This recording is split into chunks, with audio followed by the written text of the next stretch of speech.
अस्सलामुअलैकुम and a very good morning. इस दुआ के साथ, इस उम्मीद के साथ कि आप सब लोग बिल्कुल खैरियत से होंगे और आपकी सुबह का आगाज़ बहुत ही खुशगवार हुआ होगा। प्रोग्राम का बाकायदा आगाज़ करते हैं। मैं हूं आपके साथ फराज अहमद और मेरे साथ मौजूद हैं महक असलम। तो गुड मॉर्निंग, नया दिन मुबारक। और नए दिन के साथ बहुत सी ऐसी खबरें जो आप तक पहुंचानी हैं और कुछ पुरानी खबरें जिसमें नई नई डेवलपमेंट हुई है। तो सबसे पहले उसकी बात करेंगे। नस्ला टावर की हम बात करते हैं। गंभीर मसला है, सुप्रीम कोर्ट की जानिब से दी गई डेडलाइन अब खत्म हो गई है। नस्ला टावर के रिहायशियों को अब तक जो रकम है वो नहीं मिल सकी है और मकीन अपना सामान समेट कर नकल मकानी कर रहे हैं। सुप्रीम कोर्ट ने शारे फैसल पर कायम नस्ला टावर गिराने का हुक्म भी दे दिया है।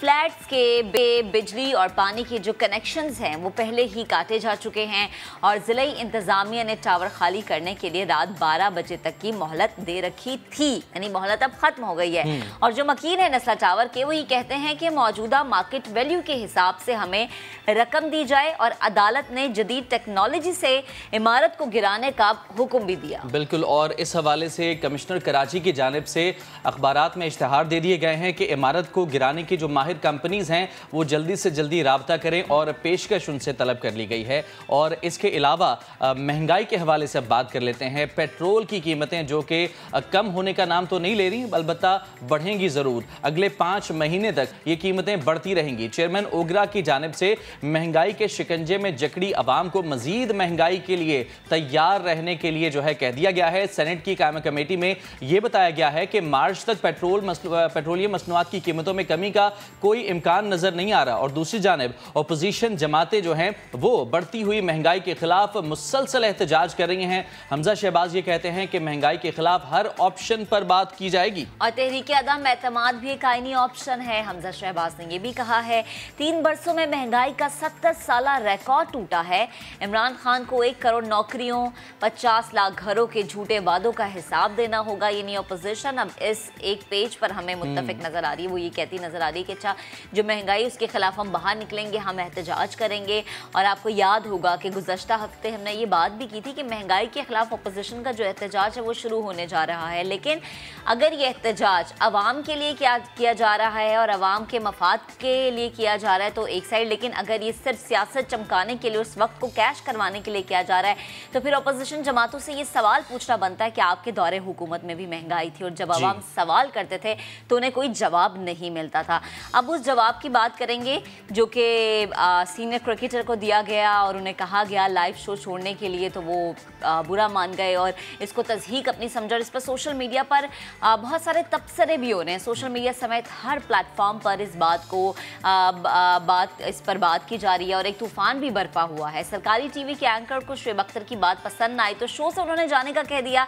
ये वीडियो क्लिप तो मुझे लगता है अब तक हर कोई देख चुका होगा। रावलपिंडी एक्सप्रेस ने लाइव शो के दौरान ही एहतजाजन अपना इस्तीफा भी दिया। सरकारी टीवी इंतजामिया ने वाकई का नोटिस लेकर इंक्वायरी कमेटी तश्कील दे दी है ताकि पता चल सके क्या है, हकीकत क्या है और जिस शो से जाने के लिए कहा गया था इसके बैकग्राउंड में मुहर्रिकात क्या है। बिल्कुल, और मिली जुली राय का इजहार किया जा रहा है सोशल मीडिया सारिफिन की जानिब से। कुछ लोग शुएब अख्तर को सपोर्ट कर रहे हैं तो कुछ लोग नुमान नियाज को सपोर्ट करते हुए दिखाई दे रहे हैं और नुमान नियाज के खिलाफ एक्शन का भी मुतालबा कर रहे हैं। और दूसरी जानिब वफाकी वजीर हैं अली जैदी, उन्होंने भी डॉक्टर नुमान नियाज को बरतरफ करने का मुतालबा कर दिया है। शुएब अख्तर की जानिब से उसके बाद एक वीडियो पैगाम आया जिसमें उन्होंने काफ़ी हद तक जो है सफाई देने की कोशिश की कि मामला था क्या, लेकिन नुमान नियाज की जानिब से अभी तक ऐसा कोई भी बयान सामने नहीं आया। शुएब अख्तर का ये कहना है कि एक स्टार की इस तरह से तौहीन करना मुनासिब नहीं है। इस्तीफे के अलावा उनके पास कोई ऑप्शन नहीं था, लिहाजा उन्हें जो मुनासिब लगा उस वक्त उन्होंने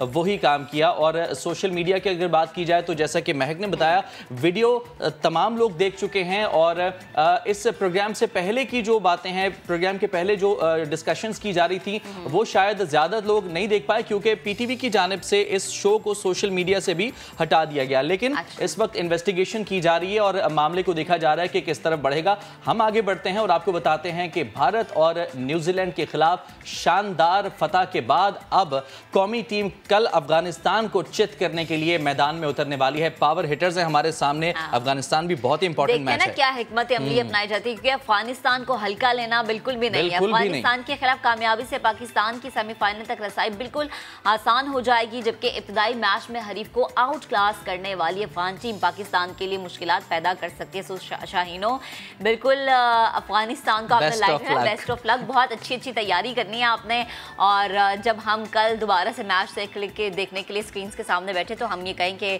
वाह, हमारे जो शाहीन है ना, उन्होंने अफगान भाइयों को भी बता दिए कि हम किसी से कम नहीं है। सो ये थी टॉप स्टोरीज जो हमने आपके सामने रखी। अब जरा प्रोग्राम का बाकायदा आगाज़ करते हैं और उन माजरत खा रवैयों की बात करते हैं जो कि हम देख रहे हैं कि सोशल मीडिया सार्फिन माफ़ी मांगते हमें नजर आ रहे हैं आसिफ अली से और हारिस रऊफ से। ये सोशल मीडिया सार्फिन वो हैं जिन्होंने हारिस रऊफ और आसिफ अली की पुरानी कारकर्दगी पे तबसरे किए थे, कमेंट्स भी ऐसे किए थे कि वो नहीं करने चाहिए थे। गोया हम ये कह सकते हैं आसान लफ्ज़ों में कि वो उनसे नाराज़ थे और उनकी सिलेक्शन पर भी तनकीद कर रहे थे। अब उनकी शानदार कारकर्दगी पर शर्मिंदा हैं और अपना मुआफ़ीनामा भी सोशल मीडिया पर अपलोड कर रहे हैं।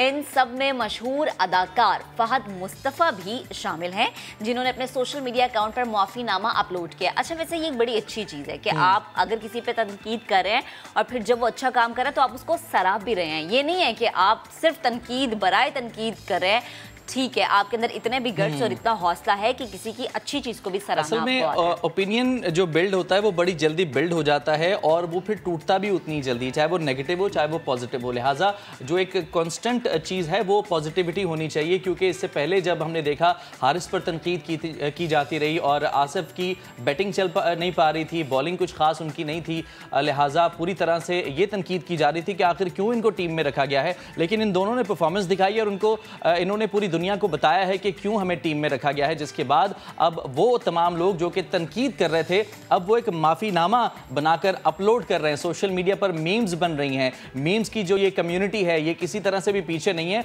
उन्होंने तो ऑनलाइन पिटिशन तक साइन कर दी है जिसमें वो आसिफ और हारिस से ऑफिशियली माफी तलब कर रहे हैं। ये देखते हुए हमारी टीम ने लोगों की राय जाननी और जानने के लिए हम सड़कों पर निकले। हमारी टीम ने लोगों से पूछा कि आप इस मामले पर क्या समझते हैं, क्या जवाब मिला उनको, वो दिखाते हैं।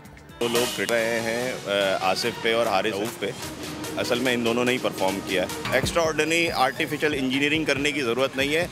Everyone is performing well. मैं खुद उन पे क्रिटिसाइज कर रहा था, लेकिन अब मैं कहता हूं कि मैं गलती पे था। मेरी नज़र में हारिस रऊफ पे तो कोई डाउट नहीं था क्योंकि उसकी परफॉर्मेंस काफ़ी अच्छी रही है पिछले मैचेस में, बट आसिफ अली की परफॉर्मेंस अच्छी नहीं थी। नेशनल T20 कप में भी फ्लॉप रहा। कल के मैच में उन्होंने परफॉर्म करके ये दिखाया है कि नहीं, उनकी सिलेक्शन सही है। ये बहुत अच्छा खेला हारिस रऊफ और आसिफ अली ने, और ये सोशल मीडिया पे कैंपेन हो रही है, बिल्कुल गलत हो रही है और इन्हीं की वजह से हम लोग मैच जीते हैं। पाकिस्तान। मैं हारिस रऊफ को, आसिफ अली को अप्रिशिएट करता हूँ, खासतौर पर मैं अपनी पूरी टीम को अप्रिशिएट करता हूँ। उन लोगों ने बहुत अच्छा खेला इंडिया और न्यूजीलैंड के खिलाफ, और इनको आगे ऐसी तरह मौका देते रहना चाहिए। वर्ल्ड कप में भी इन्हें खिलाना चाहिए। इंशाल्लाह वो आगे के जो मैचेस हैं उसमें भी अच्छा परफॉर्म करते रहेंगे। हारिस और आसिफ की सिलेक्शन बहुत अच्छी है, वेल डन। तो इन दोनों खिलाड़ियों की इंडिविजुअल परफॉर्मेंसेज और ओवरऑल पाकिस्तान टीम की जो परफॉर्मेंस है और आइंदा के जो मैचेस हैं इस पर बात करने के लिए हमें ज्वाइन किया है हमारे नुमाइंदा खुसूसी अब्बास शबीर हमारे साथ इस वक्त मौजूद हैं। गुड मॉर्निंग अब्बास, बहुत शुक्रिया आपने वक्त दिया। ये बताइएगा कि हारिस रऊफ और आसिफ अली, अगर ये कहा जाए कि performance is the best answer तो गलत नहीं होगा। दोनों ने जो अपने ऊपर होने वाली तनकीद है उसका जवाब दिया अपनी परफॉर्मेंस से। क्या समझते हैं आप, दोनों की तनकीद के बादल जो है अब छट चुके हैं इनके ऊपर से? जी गुड मॉर्निंग जी, थैंक यू वेरी मच।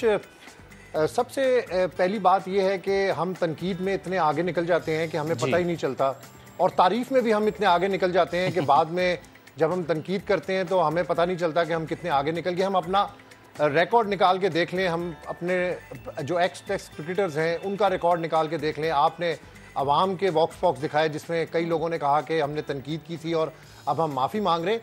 तो ये हमारा सोसाइटी का एक बड़ा अजीब सा कल्चर है कि हम जब टीम अनाउंस होती है तो अवाम जो है वो खुद चीफ सेलेक्टर भी बन जाती है, अवाम जो है वो कोच भी बन जाती है, चेयरमैन जो फैसले करता है उस पर भी हमें एतराज़ात होते हैं। तो हमें एक जगह के ऊपर खड़ा रहना पड़ता है। तनकीद ठीक है, आप फिगर आउट करें चीज़ों को, पॉजिटिव कॉन्क्रीट चीज़ों के ऊपर तनकीद करें तो मज़ा भी आता है। हम तनकीद उस वक्त शुरू कर देते हैं जब कोई रिज़ल्ट आया नहीं होता और फिर एकदम ही तारीफ़ के पुल हम बांधना शुरू कर देते हैं।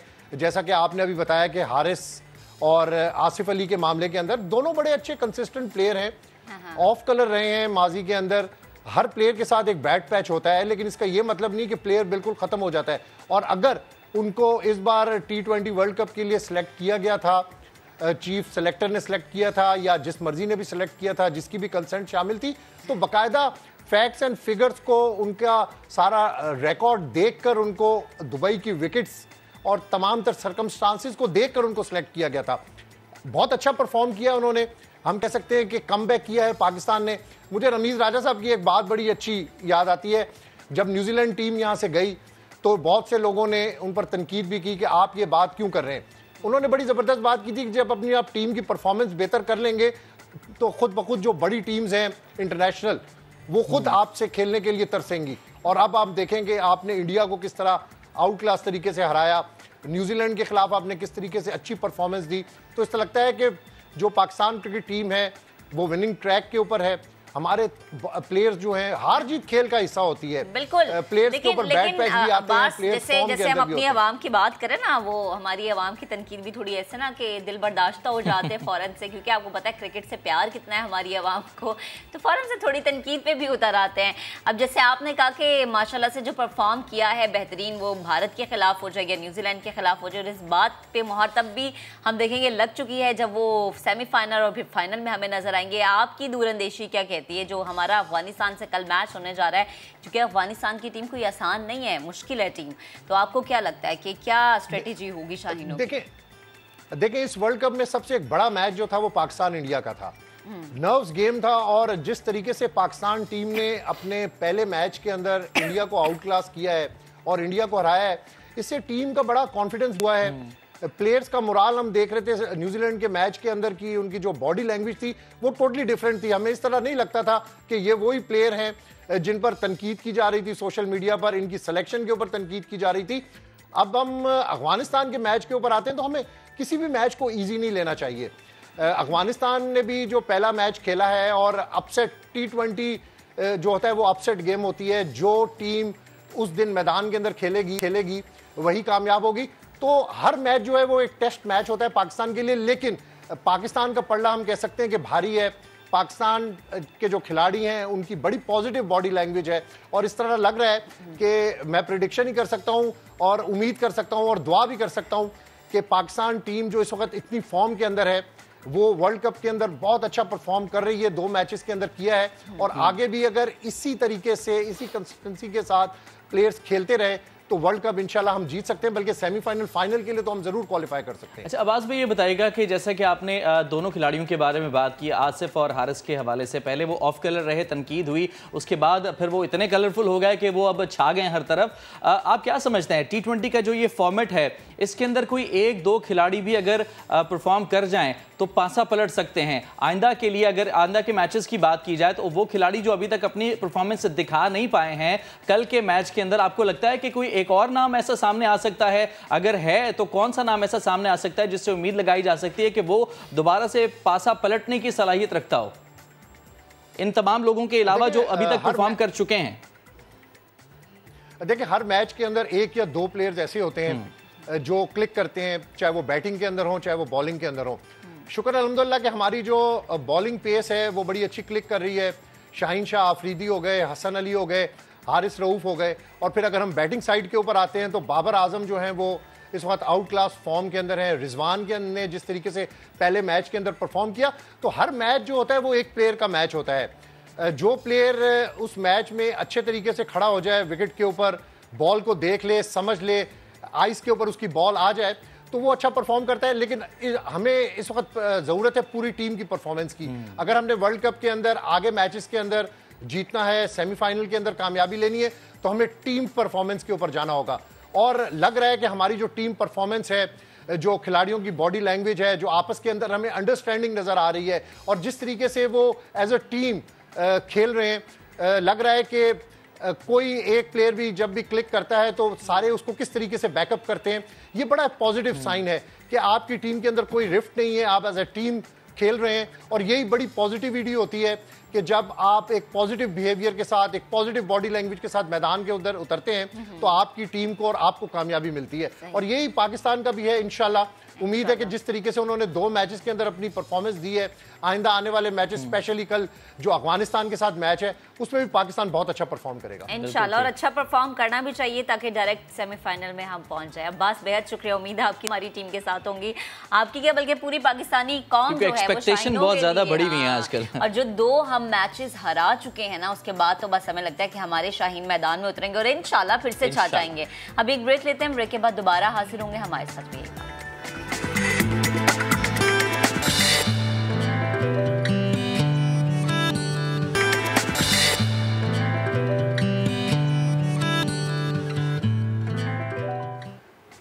Welcome back. और फराज, आते साथ सबसे पहले आपसे एक सवाल है कि अगर आपको पता चला आपकी लॉटरी लगी है तो क्या करेंगे?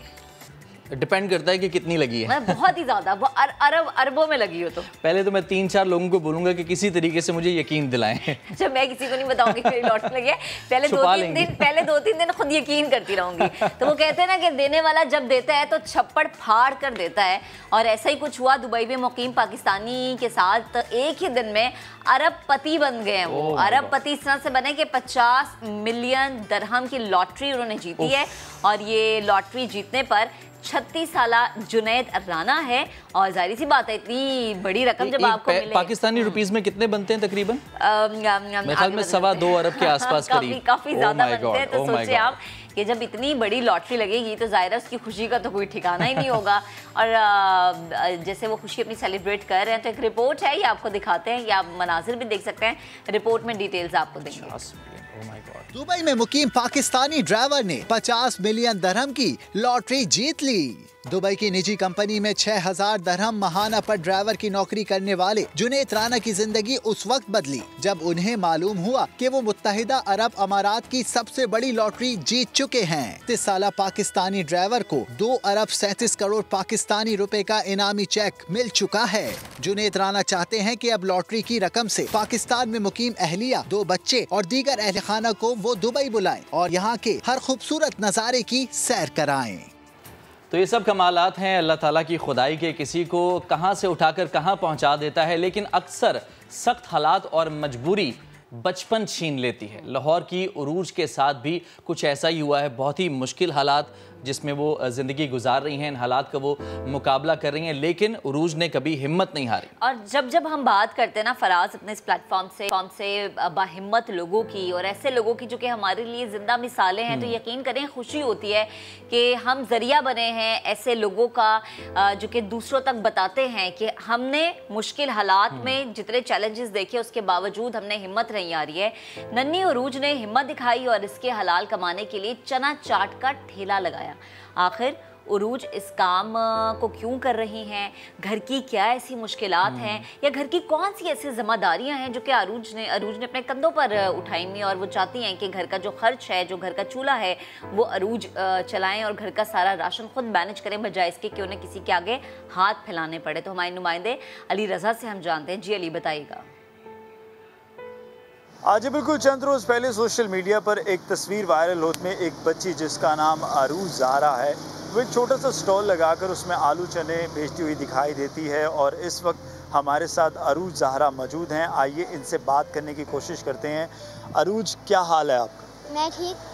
अच्छा अरूज, हमें ज़रा अपनी स्टोरी के हवाले से बताएं, चूँकि जब से आपकी फ़ोटो वायरल हुई है हर कोई आपके बारे में जानना चाहता है, आपसे बात करना चाहता है। क्या एज है आपकी, कौन सी क्लास में पढ़ती हैं, थोड़ा सा अपने बारे में बताइए। मैं क्लास 5 में पढ़ती हूँ और मेरा नाम अरूज है और मेरे फादर की डेथ हो गई है और मेरे घर का खर्चा नहीं पूरा होता था, जिसकी वजह से हमने ये स्टॉल लगाया। और इस स्टॉल का आइडिया हम सब ने रात को मिलके एक डिस्कशन की कि हमें स्टॉल लगाना चाहिए, अपनी मेहनत करनी चाहिए, और हमने फिर ये लगाया। और उसके हमने स्टॉल लगाया और मेरे पास काफ़ी कस्टमर आते हैं। मुझे बहुत अच्छा लगता है कि मेरे पास कस्टमर आते हैं और खाते हैं। और मैं उन लोगों का बहुत थैंक्स करना चाहूँगी जिन्होंने हमें हमारी हेल्प किया और हमें एक न्यू स्टॉल लेके दिया, जिसकी वजह से हम अब इधर इजीली अपना काम कर सकते हैं। ऊपर उन्होंने वो लगवा दिया जिससे अब बारिश भी आए हम इजीली अपना काम कर सकते हैं। और मैं उनका बहुत थैंक यू करना चाहूँगी कि उन्होंने ये हमें लगवा के दिया। अच्छा अरूज, मुझे बताएं कि आपके बाबा क्या करते थे और उनकी डेथ कैसे हुई, और कब उनकी डेथ हुई? मेरे फादर जॉब करते थे और उनकी डेथ 2019 में हुई। उनका यूँ डेथ हुई क्योंकि वो भाई की कब्र से जब वापस हुए उनको हार्ट अटैक आया, वहाँ पे उनकी डेथ हो गई थी। और हमारी जो स्टॉल टाइमिंग है वो 5 to 11 तक है और जो हमारी स्कूल टाइमिंग होती है वो हमारी स्कूल टाइमिंग 7 to 12 की है। तो सुबह के टाइम आप स्कूल जाती हैं और शाम के टाइम जब ये करती हैं तो आप थक नहीं जाती? नहीं, अब रूटीन हमने यूँ बनाई हुई कि उसमें थकावट नहीं होती, नींद भी पूरी हो जाती है, अपने स्कूल का होमवर्क भी कर लेती हूँ, रेस्ट भी कर लेती हूँ, आके स्टॉल भी लगा लेती हूँ। और अच्छा, जब से आपने स्टॉल लगाया है, चीज़ें आपका स्टॉल भी बदल गए, तो लोगों की तरफ से कैसा रिस्पॉन्स आ रहा है? वो कह रहे कि बहुत अच्छा कि आपने ये वाला स्टॉल लगाया कि आप बारिश वगैरह से बचे रहेंगे, कि आपका ये स्टॉल जो सा टेबल था वो क्या कुछ महीने चल रहा और वो ख़राब हो जाता है, और ये स्टॉल उन्होंने हमें लेके दिया जिससे हम इजीली अपना काम कर सकते हैं। अच्छा रोज, मुझे बताएं, आपको बाबा की याद आती है? जी, पापा को बहुत मिस करते हैं और अपने भाई को भी बहुत मिस करती हूँ। बाबा और भाई की इकट्ठे एक्सीडेंट हुआ था? नहीं, पहले भाई का एक्सीडेंट हुआ था अकेडमी से वापसी पे, उसके 6 मंथ बाद पापा की डेथ हुई थी। पापा को कोई मैसेज देना चाहोगे अपने? मैं पापा को ये मैसेज देना चाहूँगी कि उन्होंने जो सिखाया आज वही हमारे काम आया, कि हम मेहनत कर रहे हैं। उनका बहुत बहुत थैंक यू क्योंकि उन्होंने हमें ये सब कुछ समझाया था। अच्छा अरूज, आप बड़े होकर क्या बनना चाहती हैं? मैं बड़े होकर डॉक्टर बनना चाहती हूँ। डॉक्टर बनकर, और इंशाल्लाह आप ज़रूर डॉक्टर बनेगी। अभी आप कौन सी क्लास में? मैं 5 क्लास में हूँ। तो कभी मामा की तरफ से, जैसे आप जो बड़ी सिस्टर हैं या जो मामा हैं, उनकी तरफ से कोई डांट डपट होती है? नहीं, कभी भी नहीं हुई। पहले होती थी लेकिन जब से स्टॉल लगाए तब से नहीं होती। तो अब तो अम्मी काफ़ी खुश होती होंगी क्योंकि आप उनका सहारा बन गई। हाँ जी, मेरी मदर काफ़ी खुश होती हैं। हम देख रहे हैं कि आप काफ़ी स्ट्रॉन्ग हैं और आप चूँकि ज़रा भी आपके चेहरे पर वो परेशानी का हम नहीं देख रहे, तो कोई मैसेज या कोई अपने जो आपके देखने वाले हैं उनसे कोई मैसेज देना चाहेंगी आप? मैं लोगों को ये मैसेज देना चाहूँगी कि वो किसी के इशारे पे ना चले, किसी से मांगे ना, अपनी मेहनत करें और आगे बढ़ें।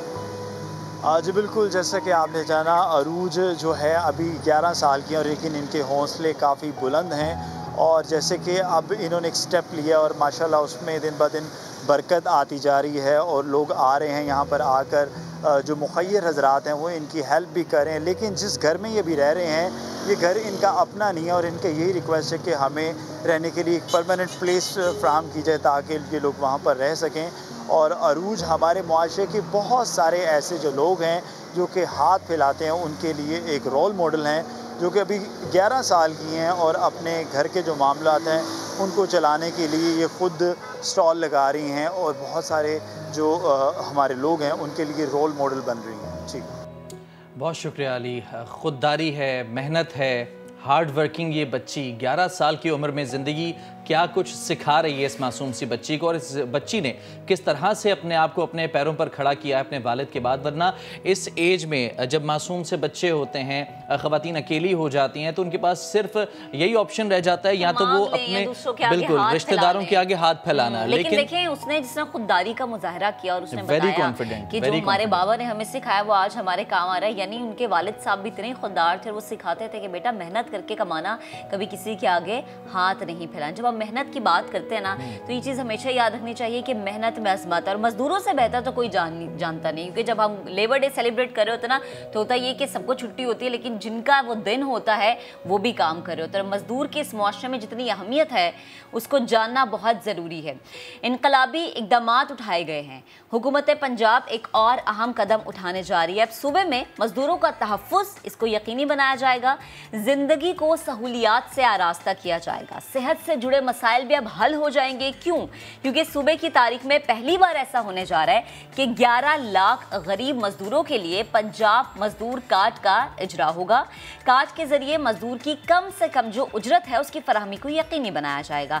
ये बहुत अहम कदम है और मुझे लगता है कि शायद ये बहुत पहले उठा लेना चाहिए था कि जब हमें मजदूर एहतजाज करते नजर आते हैं कि उनकी सैलरीज रोक ली जाती हैं या उनसे काम करवा लिया जाता है और फिर उन्हें उनकी तनख्वाह नहीं दी जाती, जबकि हमारा इस्लाम ये कहता है कि मजदूर का पसीना खुश्क होने उससे पहले उसकी तनख्वाह, उसकी जो उजरत है, उसकी जो मेहनत है, उसके हाथ में रखी जाए। इसी पर बात करने के लिए हमें ज्वाइन किया है member governing body Punjab employees social security Abdul समी साहब ने। अब्दुल समी साहब, बेहद शुक्रिया वक्त देने के लिए। ये जो पंजाब हुकूमत कदम उठा रही है बेहतरीन है। सबसे पहले तो ये बताएगा कि मजदूर कार्ड का इजरा कब से होगा?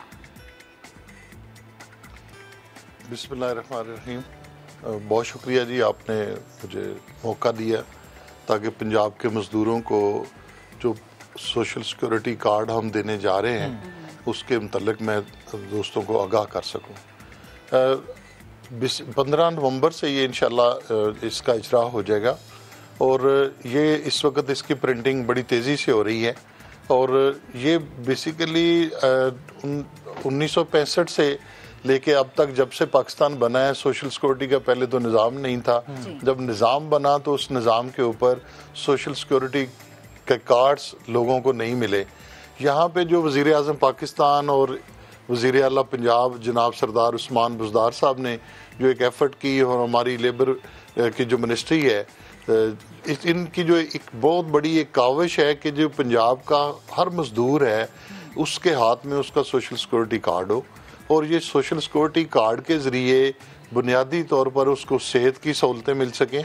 ये इस वक्त हमारे पास कोई 11 लाख लोग जो हैं वो रजिस्टर्ड हैं। अगर 1970 से लेके देखा जाए तो ये बेसिकली 8 लाख 8.5 लाख लोगों तक ही ये लोगों की रजिस्ट्रेशन होती थी और हमारे यहाँ पे आके अब 3 लाख से ज़ायद जो लोग हैं इस 3 साल के एक शॉर्ट से टाइम के अंदर, अगर जब से पाकिस्तान बना है तब से लेके अब तक देखा जाए और 3 साल का दौरानिया देखा जाए तो इसके अंदर को 3-3.5 लाख लोग जो हैं रजिस्टर्ड हुए हैं और हम ये चाह रहे हैं, हमारा जो टारगेट है 34-35 लाख लोगों तक पहुंचने का है। हम ये वाला जो बेनिफिट्स हैं इसके ऊपर बुनियादी तौर पे सोशल सिक्योरिटी का जो कार्ड है ये मज़दूर की एक शनाख्त होगा और इस शनाख्त के ज़रिए वो किसी भी, इस वक्त पंजाब के अंदर 21 हमारे हॉस्पिटल हैं जो बड़े स्टेट ऑफ द आर्ट हमारे हॉस्पिटल्स हैं और 228 जो हमारी आउटलेट्स और डिस्पेंसरियाँ हैं जो इस वक्त काम कर रही हैं और इनके ऊपर आप बल्कि इस वक्त अगर पाकिस्तान में देखा जाए तो सबसे मुश्किल काम जो है वो एक तालीम का है और जो सबसे महंगा काम है, अगर खुदा ना खास्ता किसी को बीमारी लग जाए तो बीमारी का इलाज करवाना सबसे मुश्किल काम है। तो इसके लिए ये जो सोशल सिक्योरिटी कार्ड है इसके ऊपर फ्री ऑफ कास्ट तमाम इलाज किया जाता है और इस इलाज करने के लिए इस वक्त जो मज़दूरों को जो मसाइल थे उसके लिए जो वज़ीर आज़म पाकिस्तान ने वैसे तो एहसास प्रोग्राम भी और भी बहुत सारे प्रोग्राम शुरू किए हैं, लेकिन ये जो प्रोग्राम है इसके अंदर जब 2018 की गवर्नमेंट बनी तो सबसे पहले वज़ीर आज़म साहब ने इस कार्ड के लिए इजाज़त दी। वो जो चूँकि हमारे डिपार्टमेंटल जो प्रोसेस होते हैं ये इतने लंबे थे तो इसके ऊपर करते कराते, लेकिन अभी हमारे लिए एक अपॉर्चुनिटी बनी कि हमारे पास एक ऐसे ब्यूरोक्रेट जो कमिश्नर सोशल सिक्योरिटी आए हैं सैयद बिलाल हैदर साहब, तो उन्होंने इसको इतना स्पीड अप किया है कि जो काम हमारा 70 सालों से नहीं हुआ और 3 सालों से भी इतना स्लो प्रोसेस में था, अब तक वो रात 11-12 बजे तक बैठ के इसके ऊपर ये काम कर रहे हैं और बैंक ऑफ पंजाब के साथ उन्होंने जो हमारा एक MOU साइन हुआ है उसके ऊपर हमारी जो इस कार्ड की प्रिंटिंग भी शुरू हो गई है और इस कार्ड मिलने के ऊपर जो काम जो है यानी कि जारी है। अच्छा समी साहब ये बता दीजिएगा, 14 बेनिफिट्स हैं जिसके अंदर अगर वो बीमार होता है तो उसको ये सेहत की सहूलतें दी जाएंगी और इसकी सेहत की सहूलतों के साथ साथ उसके जो बच्चों की पढ़ाई है उसको वर्कर्स वेलफेयर स्कूल की जो उसकी एजुकेशन है वो भी वहाँ पे इंश्योर होगी। ठीक, अच्छा समी साहब ये बता दीजिएगा, ये जो 11 लाख रजिस्टर्ड आपने वर्ड यूज़ किया कि 11 लाख लोग रजिस्टर्ड हैं, ज़रा ये वाजे कर दीजिएगा कि ये कौन से मजदूर हैं? ये किसी कंपनी की तरफ से रजिस्टर्ड मजदूर हैं या फिर जो दिहाड़ीदार तबका है, दिहाड़ीदार मजदूर हैं वो भी इसके अंदर कवर किए जा रहे हैं, वो भी सहूलियात से फ़ायदा उठा रहे हैं?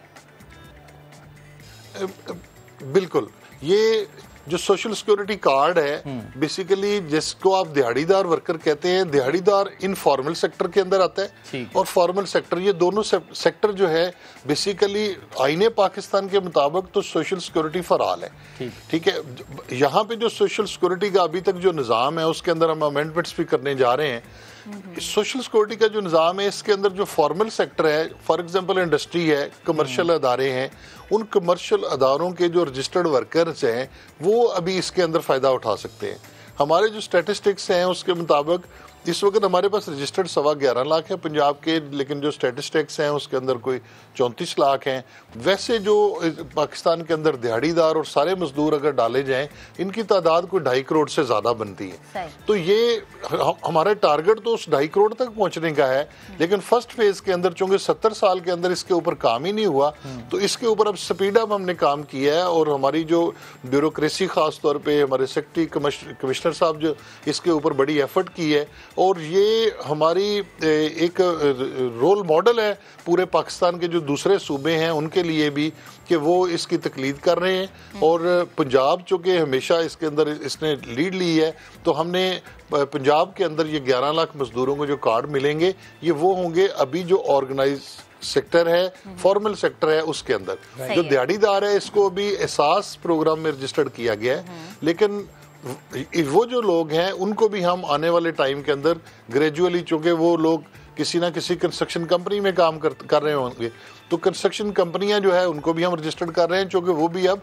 कंस्ट्रक्शन कंपनियां जो वो भी इंडस्ट्रियलाइजेशन के अंदर आ चुकी हैं। तो हमारी कोशिश ये है कि ये जो सोशल सिक्योरिटी फॉर ऑल है जो पूरी दुनिया के अंदर ये निज़ाम राइज है, हम यहाँ पे पंजाब इसके अंदर लीड करेगा और बाकी सूबे जो हैं इसकी कॉपी करेंगे। ठीक है। अच्छा अब्दुल समी साहब, एक और बड़ा मसला गंभीर जिसको हम कहते हैं कि हर शख्स के पास ये सहूलत होनी चाहिए, लेकिन होता ये है कि स्पेशली पाकिस्तान में उन लोगों के पास ये सहूलत होती है, अच्छी सेहत से मुतालिक सहूलत की मैं बात करी हूँ, जिनके पास पैसा होता है, लेकिन चूँकि पंजाब हुकूमत का ये इकदाम है और यकीनन इसमें इस चीज़ को भी कवर किया जा रहा है, ज़रा इससे मुतालिक भी रहनुमाई फरमाइएगा कि सहूलियात के हवाले से जब हम बात करते हैं तो मजदूरों को क्या क्या फ़ायदा है। पंजाब के कौन कौन से अस्पताल हैं, क्योंकि बड़े अस्पतालों में तो तारीखें इतनी देर तक मिलती हैं कि वो बंदा एक्सपायर हो जाता है और तारीख आती नहीं है। तो जो कौन कौन से अस्पताल हैं जो कि ये इलाज की सहूलियात देंगे और किस तरह से कवर होगा, कि ये मुफ्त इलाज होगा? जी बिल्कुल, ये फ्री ऑफ कास्ट इलाज है और इसके अंदर सोशल सिक्योरिटी का जो निज़ाम है इसके मुताबिक अगर किसी मरीज़ को ऐसी कोई मूजी मरज़ लग जाती है और उस मूजी मरज़ के लिए उसका बैरून मुल्क भी इलाज करवाना पड़ता है, तो तब भी सोशल सिक्योरिटी उसकी फ्री ऑफ कास्ट इलाज भी करवाती है। और खुदा न खास्ता किसी को मजूरी हो जाती है, किसी का बाजू कट जाता है और उसको मजूरी पेंशन भी दी जाती है। और ये जो जैसे आपने कहा कि कौन कौन से अस्पताल हैं, अभी इस वक्त जो है हमारे 21 अस्पताल तो सोशल सिक्योरिटी के अपने हैं। अच्छा। उस 21 अस्पतालों के अलावा 228 हमारे मेडिकल सेंटर और डिस्पेंसरीज और जो मुख्तलिफ इंडस्ट्रियल एरिया के अंदर काम कर रहे हैं, वहाँ से इनको तमाम ये बेनिफिट्स मिल रहे हैं। ये जो बेनिफिट्स मिल रहे हैं इसके अंदर अभी इस वक्त 14 बेनिफिट्स हैं। तो 14 बेनिफिट्स के अंदर उसकी मैटरनिटी लीव भी है, ख़वातीन जो यहाँ पे काम करती हैं, जो मजदूर यहाँ पे रजिस्टर्ड हैं, उनके तमाम मेडिकल की जो फैसिलिटी है वो वाली मिलती है। खुदा न खास्ता डेथ हो जाए तो उसका जो कफन दफन का इंतज़ाम है वो भी सोशल सिक्योरिटी के ज़िम्मे होता है। तो सोशल सिक्योरिटी उसके जो वारसान हैं उसको वो पे करती हैं और वहाँ पे उसका ये भी होता है। डेथ ग्रांट के अलावा हमारा जो फ्यूनरल ग्रांट्स हैं, इसके अलावा हमारे जो 14 बेनिफिट्स हैं इसके अंदर अगर उसको दौराने इलाज उसको एक साल तक उसको छुट्टियां करनी पड़ जाएं और वो मेडिकल लीव उसकी कहा जाती है, तो उसके अंदर भी अभी इसको 121 दिन के पैसे जो हैं वो भी दिए जाते हैं ताकि वो अपना तसल्ली से अपना इलाज प्रॉपर करवा सके, ताकि उसकी जो तनख्वाह है उसको भी इंश्योर किया जा सके ताकि उसकी तनख्वाह भी साथ साथ मिलती रहे। ठीक। अच्छा समी साहब, ये बता दीजिएगा कि जो हमारा जो मजदूर तबका है इनमें लिटरेसी रेट जो है वो तकरीबन ना होने के बराबर है, लिहाजा बहुत आसान अल्फाज में उन मजदूरों के लिए बता दीजिएगा कि वो किस तरह से अपने आप को रजिस्टर्ड करवा सकते हैं, किस तरह से इस कार्ड के हुसूल को यकीनी बना सकते हैं, इनिशियली उनको क्या स्टेप्स लेने पड़ेंगे, या फिर ख़ुद पंजाब हुकूमत सेलेक्ट करेगी, रजिस्टर्ड जो मजदूर हैं उनकी स्क्रूटनी की जाएगी और उनमें से फिर शॉर्ट लिस्ट करके उनको ये कार्ड उनकी दहलीज पर पहुँचाए जाएंगे शायद? देखिए, सोशल सिक्योरिटी का जो निज़ाम है, इस निज़ाम के अंदर जो मजदूर है इसको रजिस्टर्ड करवाने के लिए एम्प्लॉयर का लफ्ज़ लिखा गया है कि जो उसका आजर है, जो उसको तनख्वाह देता है, वो उसका नाम वहाँ पे रजिस्टर्ड करे। लेकिन यहाँ पे अभी एक तब्दीली की जा रही है क्योंकि वज़ीर आज़म पाकिस्तान का जो बड़ा इसके अंदर कंट्रीब्यूशन है, वज़ीर आला उस्मान बुज़दार साहब को टारगेट दिया और वो बड़ा इंटरेस्ट ले रहे हैं। लेबर मिनिस्टर अंसर मजीद खान न्याजी साहब और कमिश्नर हमारे जो हैं वो बड़ी इसके लिए एफर्ट कर रहे हैं, सैयद बिलाल हैदर साहब। इसके लिए हम ये करने जा रहे हैं कि एक फेसबुक के ऊपर एक ऐप बना दी है कि फेसबुक चूँकि आम जो डेली वेजर है, मजदूर है, एक आम बंदा भी इस वक्त पाकिस्तान में यूज़ कर रहा है, तो उसके अंदर अपने आप को अदारे के अंदर अपने आप को सेल्फ रजिस्ट्रेशन स्कीम हम लेकर आ रहे हैं, तो ताकि वो अपने आप को सेल्फ रजिस्ट्रेशन करवा सके, ताकि उसका इंश्योर किया जा सके कि इसको भी ये कार्ड मिल जाए। क्योंकि इसके अंदर लाइकिंग डिसलाइकिंग नहीं है, जैसे अभी आपने कहा कि सिर्फ आप सिलेक्ट करेंगे, हम सिलेक्ट करने वाले नहीं हैं। उसका हक है मजदूर का, उसको देने जा रहे हैं। क्योंकि ये 70 सालों से इस डिपार्टमेंट को, इस शोबे को, इस वजारत को कभी एड्रेस नहीं किया बिल्कुल गया। और तो ये बड़ा अच्छा इक़दाम है अब्दुल समी साहब के। हम देखें कि वज़ीर आला पंजाब सरदार उस्मान बुज़दार और उसके बाद जो हमारी है उसने एटलीस्ट मजदूरों के बारे में कुछ सोचा। देर आए दुरुस्त आए वाली बात है कि कुछ सोचा ज़रूर है। बेहद शुक्रिया गुफ्तगू करने के लिए। अब ज़रा आगे बढ़ते हैं। हम जब भी बात करते हैं किसी भी मुल्क की तरक्की की, तो तालीम एक ऐसा पिलर है जो कि अहम किरदार अदा करता है। और जब तालीम नहीं दी जाएगी लोगों को तो उनके हुकूक नहीं पता चलेगी। एक बड़ा दिलचस्प सर्वे किया गया है। पाकिस्तानियों में तालीम के रुझान में इजाफा हुआ है। गैलप पाकिस्तान ने मरदमशुमारी के अदाद शुमार का तज्जिया किया और इसी दौरान ये बात सामने आई है कि 1998 में पाकिस्तानी मर्दों में ख्वानदगी की जो शरह वो 55% थी, वो अब 2 दहाइयों बाद 2017 की मरदमशुमारी के मुताबिक 68% है। और ख़वातीन में ख्वानदगी की जो शरह 1998 में 32% थी, अब वो 50% है। यानी अब भी हर 3 में से एक पाकिस्तानी मर्द और हर दूसरी औरत नाख्वानदा है। इसी पर बात करने के लिए हमारे साथ मौजूद है executive director Gallup Pakistan Bilal Gilani ने हमें ज्वाइन किया है। बिलाल, बेहद शुक्रिया वक्त देने के लिए। ये एक तफसीली सर्वे जो किया गया है बड़ा दिलचस्प है और जैसे मैंने कहा भी कि किसी भी मुल्क की तरक्की के लिए, बल्कि किसी भी घर की तरक्की के लिए तालीम का होना बेहद ज़रूरी है। सबसे पहले हम ज़रा मर्दों के हवाले से बात कर लेते हैं। क्या हर शहरी और देही इलाकों में ख्वानदगी की शरह में इजाफा होता जा रहा है या कुछ पाकिस्तान के इलाके या शहर ऐसे जहां पर ये इजाफा देखा गया है? जी बहुत शुक्रिया। तो जो लिटरेसी में इजाफा है, यानी आपकी इस्तिताअत कि आप कोई एक बुनियादी जुमला लिख या पढ़ सकते हैं, उसमें खुशाइन बात यह कि पूरे पाकिस्तान में इन जो 98 और 2017 के दरमियान भी तकरीबन 20 सालों में इजाफा देखा गया है। अर्बन इलाकों में भी और रूरल इलाकों में भी तमाम प्रोविंसेस में इजाफा देखा गया है। मगर जो अच्छी बात है वो ये कि रूरल इलाकों में जो इजाफा हुआ है वो अर्बन इलाकों से सिग्निफिकेंटली ज़्यादा है। 1998 में 46%, यानी हर दूसरा रूरल इलाकों में रहने वाला मर्द भी अनपढ़ था। अब ये नंबर इंक्रीज़ होके डिक्रीज़ होके 61% जो हैं वो लिटरेट है और 39% इलिटरेट हैं। अर्बन इलाकों में भी इजाफा हुआ है। वहाँ पर पहले भी 70% मर्द जो हैं वो पढ़े लिखे थे 1998 में, अब वो नंबर बढ़कर 78 हो गया। तो यानी हर 10 में से जो 2 अर्बन इलाकों में रहने वाले मर्द हैं वो अभी भी अनपढ़ हैं।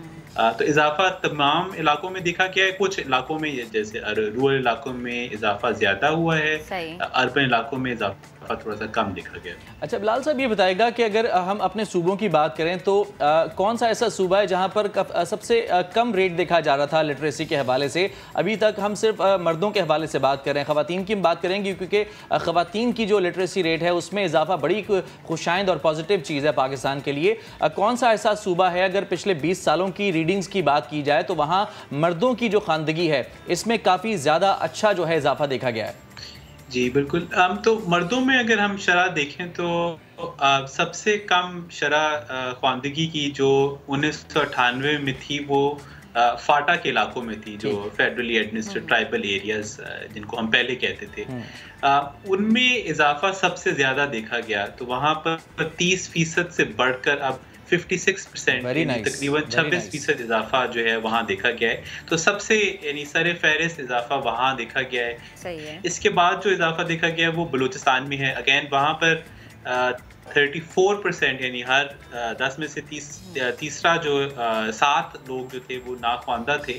अब नाख्वानदगी की शरह वहाँ पर कम हो गई है और 54% जो है वो ख्वांदा हो गए हैं, 46% अभी भी नाख्वांदा हैं। तो फाटा और फिर बलूचिस्तान, ये जो इजाफा देखा गया उनमें सबसे आगे सर फहरिस्त नजर आता है। सही है, ठीक। अच्छा बिलाल, और अब ज़रा अगर हम ख़वातीन के हवाले से बात कर लें तो लिटरेसी रेट की जो शरह है वो 18% में हमने देखा 18% बढ़ी है। तो शहरी और देही इलाके, इन दोनों की अगर हम रेशो देखें तो वो क्या रही है? बिल्कुल, आई थिंक इसमें जो सबसे अहम बात जो मुझे नज़र आई वो ये कि इस वक्त भी हर दूसरी खातून जो है वो अनपढ़ हैं।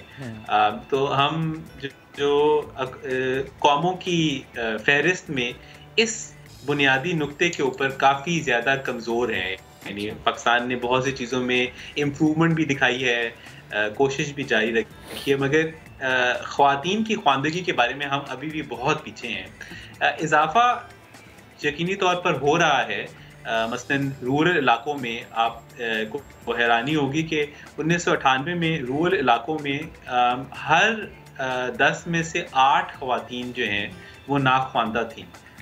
सिर्फ 10 में से सिर्फ 2 ख़वातीन जो हैं वो ख्वांदा थीं। 2017 में अब ये ख्वांदगी की शरह बढ़कर 39% हो गई है। यानी अभी भी मगर 10 में से 6 ख़वातीन जो हैं, यानी अभी भी बड़ी मेहनत की ज़रूरत है ताकि ये तब्दीली मजीद आए। बेहद शुक्रिया बिलाल गुफ्तगू करने के लिए, वक्त देने के लिए। इंटरेस्टिंग सर्वे करते हैं आप, और हर दफ़ा एक नया सर्वे होता है जिस पर हम डिस्कशन करते हैं। और बड़ी पॉजिटिव चीज़ है कि पाकिस्तान में लिटरेसी रेट जो है वो इतनी स्पीड के साथ बढ़ रहा है, और इंशाल्लाह उम्मीद करते हैं कि आगे भी ऐसा रहेगा। ब्रेक के बाद बड़ी इंटरेस्टिंग सी स्टोरी है, एक ब्रेक लेते हैं, ब्रेक के बाद वापस आएंगे, आपसे बहुत सारी बातें करेंगे, लेकिन ब्रेक के बाद।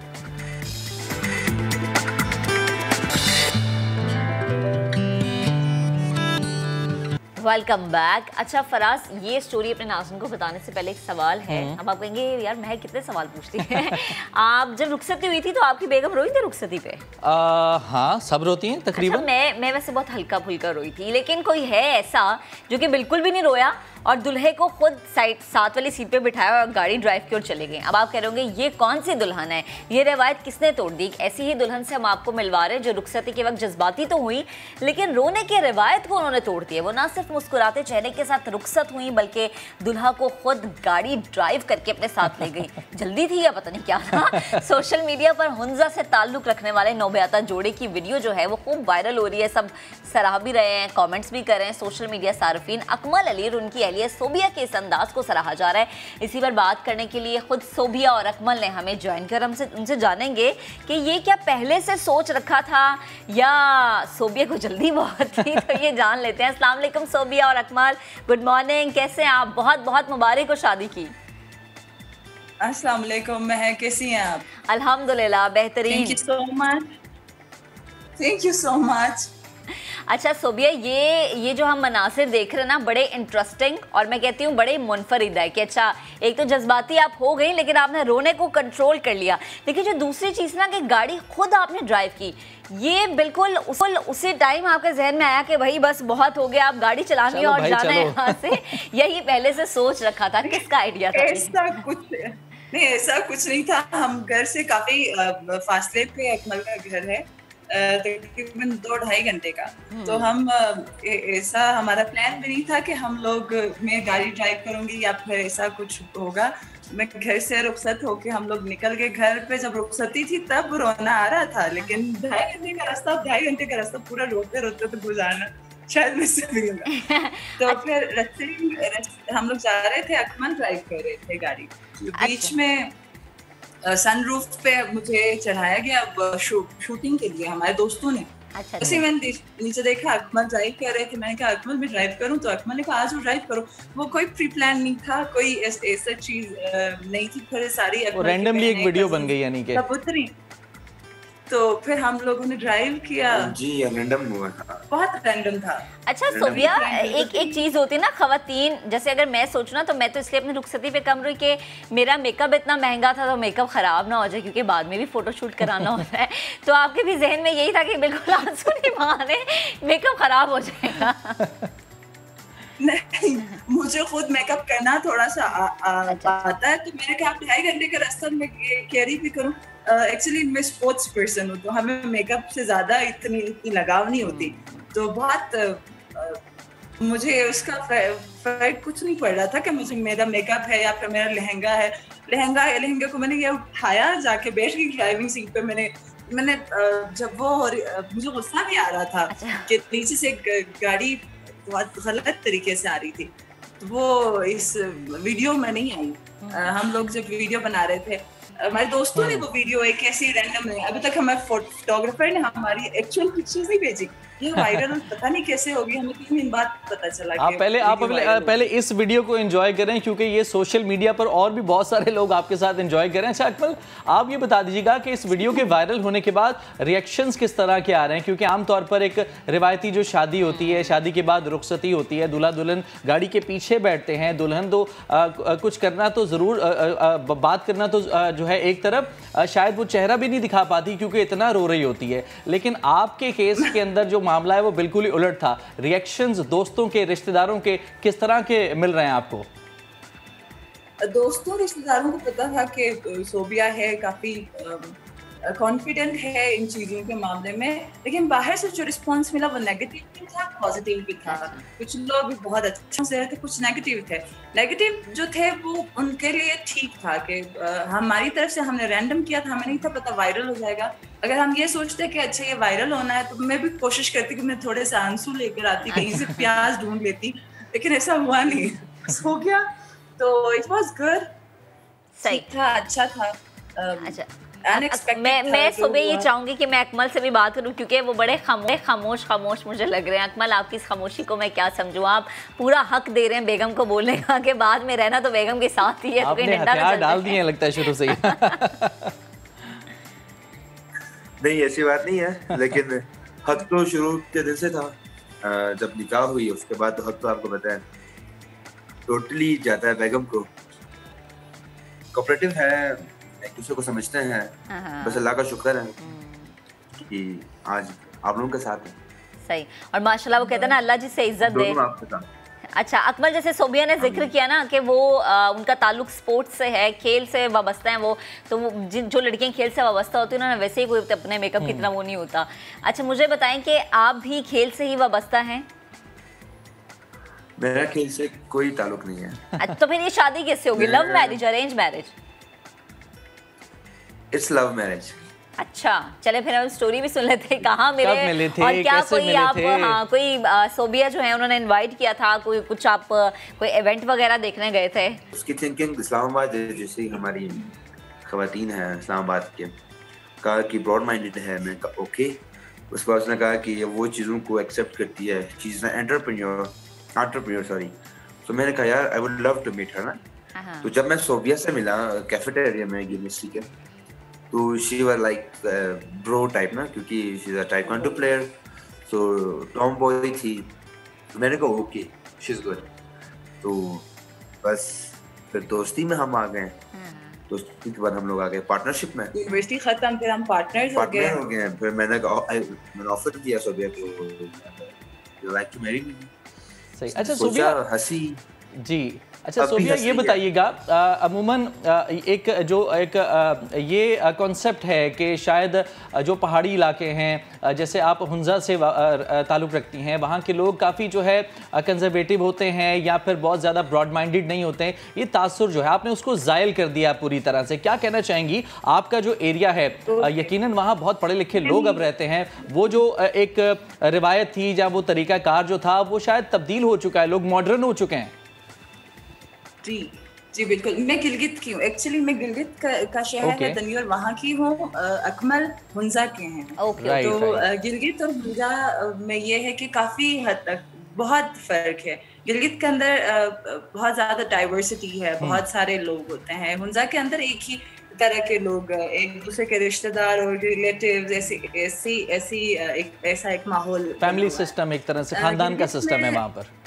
जी जी जी। गिलगित में रहते हुए, जहाँ मैं बड़ी गिलगित में हुई हूँ, ब्रॉड माइंडेड, आपको पता होगा कि लिटरेसी रेट यहाँ पे बहुत ज़्यादा है।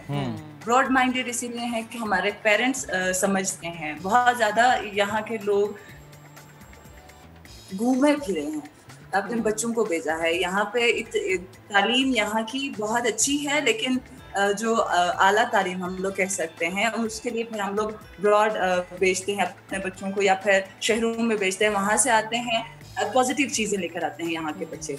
वहाँ पे जो सेक्टेरियन इश्यूज हैं या फिर डिस्क्रिमिनेशन है, वो सारी चीज़ें शायद यहाँ के बच्चों में नहीं, इसीलिए ब्रॉड माइंडेड बोला जाता है। सच कोई चीज नहीं है जिसकी वजह से इनको अलग जाना जाए। तो अच्छा लगा मुझे गिलगित से यहाँ आके। इस्लामाबाद पिंडी की तरह का हमारा ये एक एरिया है, हम कह सकते हैं, डिस्ट्रिक्ट है। गिलगित एक डिस्ट्रिक्ट है, हुंजा एक डिस्ट्रिक्ट है, तो हम गिलगित से हुंजा आए हैं। सही, ठीक। तो ये हम ये समझेंगे गिलगित से हुंजा जो है वो अपनी शादी के बाद वो घूमने फिरने जाते हैं ना, न्यो ब्याता जोड़ा जैसे जा रहा है हनीमून पे, तो हम ये वो समझे या आगे का कोई और प्लान है? ये हमारा हनीमून पीरियड ही चल रहा है वैसे। यहाँ पे मैं भी ज्यादा नहीं घूमी, हुंजा में, गुजाल में तो मैं ज्यादा नहीं घूमी। हम लोग यहीं एक्सप्लोर कर रहे हैं। आगे फिर नेक्स्ट वीक हमारे कुछ और प्लान्स हैं, तो हम मूव कर रहे हैं। अच्छा अकमल भाई, आप मुझे ज़रा बताइएगा कि जब इस तरह कोई वीडियो वायरल हो जाती है तो हम मुख्तलिफ जो सोशल मीडिया साइट्स हैं वहाँ पर जाकर उन वीडियोस के नीचे कमेंट्स ज़रूर पढ़ते हैं, आपने भी ज़रूर पढ़े होंगे। किस तरह के कमेंट्स सुनने को आ रहे हैं, किस तरह के कमेंट्स जो कि आम आवाम की जानिब से आपको मिल रहे हैं इस वीडियो पर? कमेंट था कौन सा जो सबसे ज़्यादा आपको अच्छा लगा हो? कमेंट्स बहुत ज़्यादा थे, कुछ पढ़े मैंने, कुछ मैंने छोड़ दी। मेरे दोस्तों ने मुझे लोगों के पोस्ट के अंदर देख की, तो मेरे कमेंट्स देखे, कुछ ये लोगों पर डिपेंड करता है, उनके थिंकिंग पावर पर डिपेंड करता है, ठीक है। कुछ अच्छे कमेंट्स आए, कुछ बुरे भी आए, ये नहीं कि हम कहें यार बुरे क्यों आए। अच्छे कमेंट्स के बारे में बताएं कि सबसे अच्छा कमेंट्स आपको कौन सा लगा, सबसे जो इंटरेस्टिंग, दिलचस्प हो? सबसे इंटरेस्टिंग ये था कि दुल्हन दुल्हे को ले गई वाला डायलॉग था, मुझे याद नहीं है, मतलब दुल्हन दुल्हे को ही ले गई। अच्छा, और सबसे ज्यादा कोई बुरा ऐसा कि जो लगाओ कि अच्छा यार अभी भी हमारी आवाम को कुछ सीखने की जरूरत है, आगे बढ़ने की जरूरत है? हया की बात की उन लोगों ने, कि कहा कि यार मतलब हया में ये हूँ, ऊपर से लेकर नीचे तक घूंघट में बुरके की तरह, बुरके जैसे घूंघट था, तो उसमें क्या हया था। चलो कहे कि हम लोग शॉर्ट्स पहने थे, स्लीवलेस पहना था, कुछ नहीं, घूंघट था तो बिल्कुल। और वो वीडियो में भी हम देख सकते हैं ना, वो वीडियो में भी हम देख सकते हैं।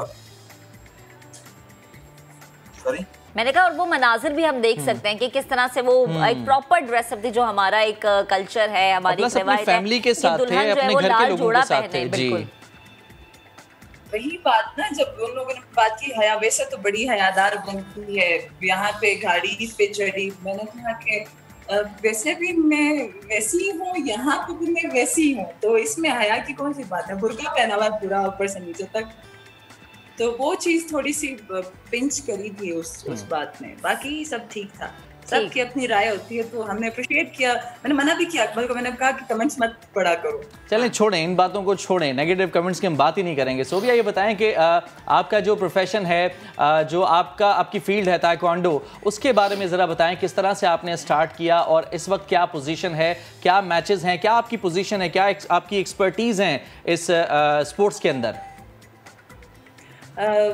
मेरा ताइक्वांडो के अंदर काफ़ी टाइम से है, लेकिन 2018 के बाद में ताइक्वांडो के अंदर थोड़ी सी प्रोमिनेंट हो गई।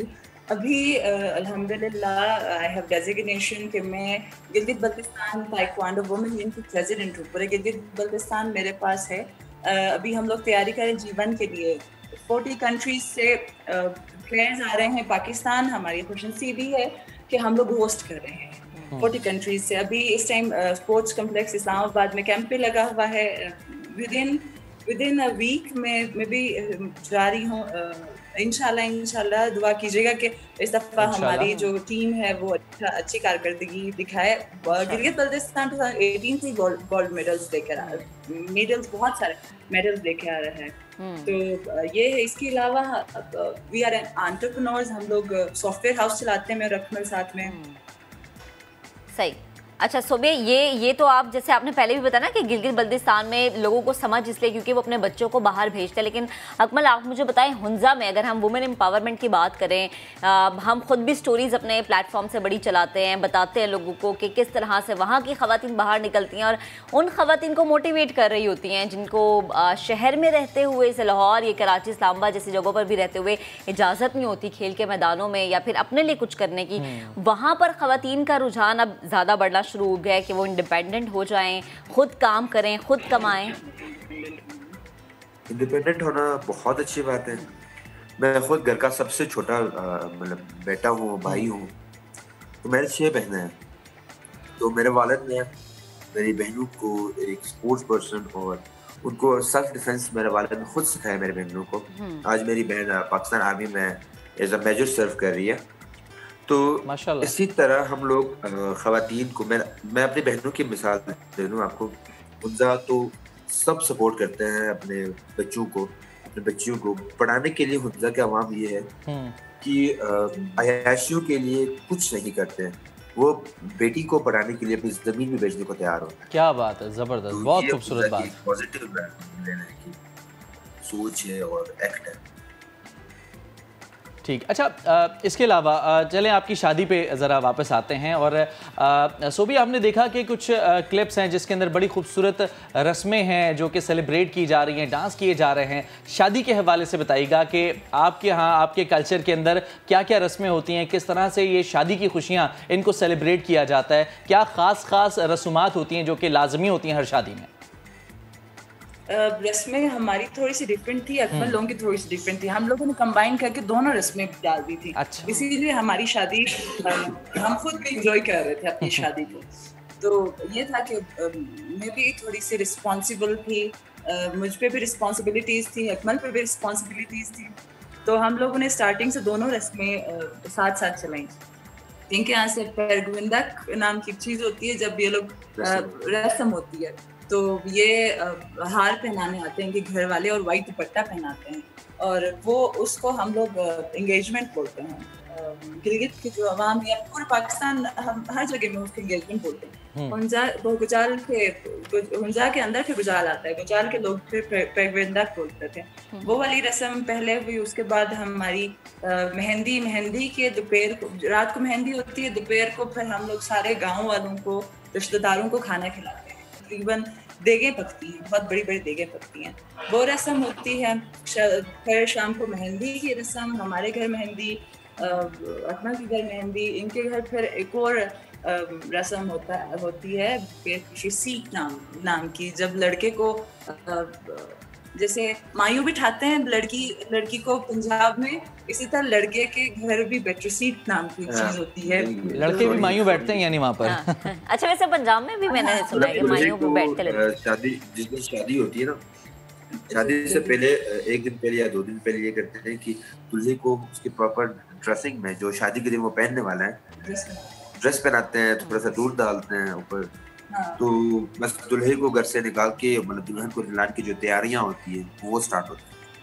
उसके बाद मेहंदी के नेक्स्ट डे पर निकाह के दिन ही हमारे यहाँ पर रुखसती होती है। जो गुजाल है और हुंजा है, इसमें ये एक जैसे डाउन कंट्रीज होती हैं, हम यहाँ के नॉर्दर्न एरिया, फिर इस्लामाबाद, कराची को डाउन सिटीज बोलते हैं। तो वहाँ पे निकाह पहले होती है, फिर कुछ टाइम बाद लोग रुखसती करते हैं। हमारे यहाँ पे यही होता है कि जिस दिन निकाह हुई उसी दिन रुखसत होना पड़ता है। सही। तो काफी देर भी हो गई थी इनको यहाँ से आते हुए, फिर वहाँ से निकलते हुए। मुझे बहुत सबसे मिलना भी नहीं हुआ, शायद इसीलिए मुझे रोना भी कम आया। तो ये बड़ी फेमस होगी कि दुल्हन मैं ये चीज पूछना चाह रही थी कि ये रोना धोना ना होना, ये भी एक रिवायत का ही हिस्सा। हाँ, ये भी वहाँ की रिवायत का एक हिस्सा ही है कि अच्छा रोना नहीं है। नहीं, रिवायत का कोई हिस्सा नहीं है। मैं मिली नहीं थी सबसे, जो मेरी गाड़ी के पास लोग थे सिर्फ उन्हीं से मिली थी, क्योंकि हम लोगों को काफी देर हो गई थी आते हुए। तो यहाँ से कॉल्स आ रही थी कि लेट हो गया है, आप लोग जल्दी आ जाएं, फिर रात को सफर करना मुनासिब नहीं होता दूल्हा दुल्हन के लिए, तो इसीलिए फिर हमें निकलना पड़ा।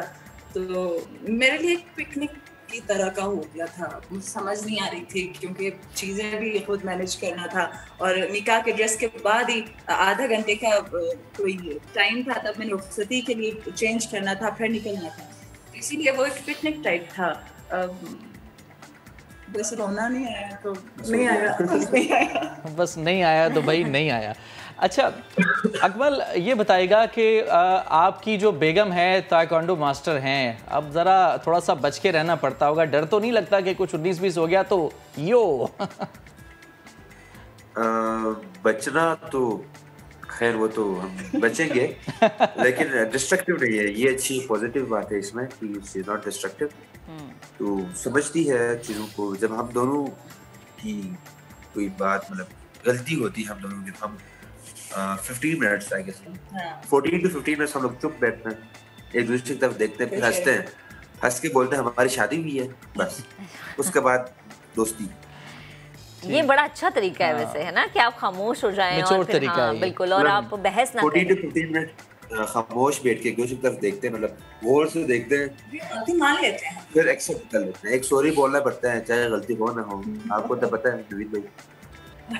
ठीक, तो अकमल आप क्या मैसेज देंगे उन तमाम लोगों को, या स्पेशली वो कपल जिनकी अभी भी शादी हुई है, ये शादी होने जा रही है, ये शादी को अरसा गुजर गया लेकिन लड़ते ही रहते हैं, कि वो आपकी तरह पॉजिटिव सोचें, 14 या 15 मिनट खामोश चलें, चले 16 मिनट भी खामोश रह सकते हैं लेकिन लड़ाई नहीं करनी। बस उसके लिए ये होता है कि अंडरस्टैंडिंग होता है, जब आप और आपकी मिसेज लॉयल हैं, फर्स्ट ऑफ ऑल ये चीज़ बहुत ज़्यादा मैटर करता है, लॉयल है कि नहीं है। अगर लॉयल है तो जितनी भी बड़ी लड़ाई हो एक सॉरी से ख़त्म हो जाता है। तो एक दूसरे में ट्रस्ट लाजमी है, बहुत ज़्यादा लाजमी है, क्योंकि हम लास्ट 3 साल पिछले 3 साल हम लोग दोस्त थे, तो हम लोग समझते हैं एक दूसरे को, ट्रस्ट लेवल हमारा उस बिल्ड हो गया, बहुत ज़्यादा बिल्ड हो गया कि हम एक दूसरे को समझ के, हमें पता है, मुझे पता है कि सोबिया क्या है और सोबिया को पता है कि मेरी कमज़ोरी क्या है। तो अगर सोबिया की गलती होती तो मैं उसकी कमजोरी पकड़ के बोलते हैं यार सॉरी यार बस हो गया, रफा दफा। ठीक, अच्छा अब नई शादी है सोबिया अकमल, आप दोनों से सवाल है कि आगे के क्या प्लानिंग्स हैं, ज़िंदगी को किस तरह से आगे ले जाने के लिए सोचा है? ज़ाहिर है आप स्पोर्ट्स पर्सन भी हैं सोबिया, और इसके अलावा आप दोनों का एक कंबाइंड बिजनेस भी है, सॉफ्टवेयर हाउस आप लोग चला रहे हैं, तो आगे के लिए क्या प्लानिंग है, ज़िंदगी में क्या करना है आगे? एक्चुअली हमारी एजेस भी इतनी नहीं है, वी आर 25 और हमारे घर वालों 25 और 26 के बीच में हम चल रहे हैं, तो हमारे घर वालों को अभी नहीं था कि जल्दी शादी करने का। अगर हमने कर ली है तो अभी बस करियर पे फोकस करना है, क्योंकि हम दोनों का यही है कि करियर को कुछ टाइम देना है, फिर इंशाल्लाह मैं अपनी फील्ड, अकमल अपनी फील्ड में अच्छा काम करेंगे, बस यही है। सही, ठीक। सोबिया और अकमल बेहद शुक्रिया आप दोनों का वक्त गुफ्तगू करने के लिए, और ये एक प्लान नहीं था कोई ऐसी वीडियो बनाने का या खुद गाड़ी चलाने का, लेकिन हो जाता है, और जब हो जाता है तो वो अच्छे के लिए ही होता है। एक ब्रेक लेंगे, ब्रेक के बाद दोबारा हाजिर होते हैं हमारे साथ।